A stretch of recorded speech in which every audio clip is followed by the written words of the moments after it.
The weather here is beautiful today. So if you missed the last couple of updates for the farm, my sheep are currently working on finishing mowing down our hayfield that we've cut twice, and then we rotationally graze the sheep to flush them.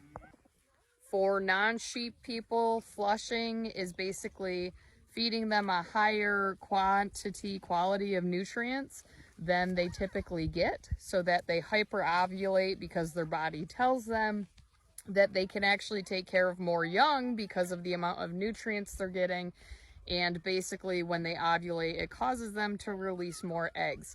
So my sheep typically release 2 or 3 eggs. So when they are born, we get a lot of twins and triplets. We've been doing this process for quite a few years now, and it's worked really, really well, as long as it's done correctly. So basically, they've only got a couple of days left out here. The ram will go in with them. The ram is currently in the sheep barn, which is that small red barn over there, and the ram will go in with them, or the ewes will go into that little red barn with him on Sunday. So because I'm leaving for National Convention on Monday, we try to simplify chores for my husband, since he is also wrangling 2 young children in addition to working a full-time job and taking care of my menagerie of animals. Blake is currently upset because the sheep are full of it.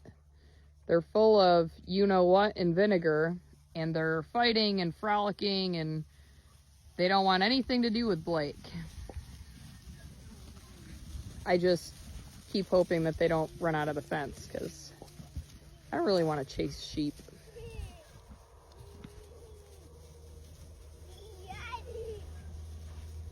The hormonal changes that happen this time of year, obviously these ewes are already cycling.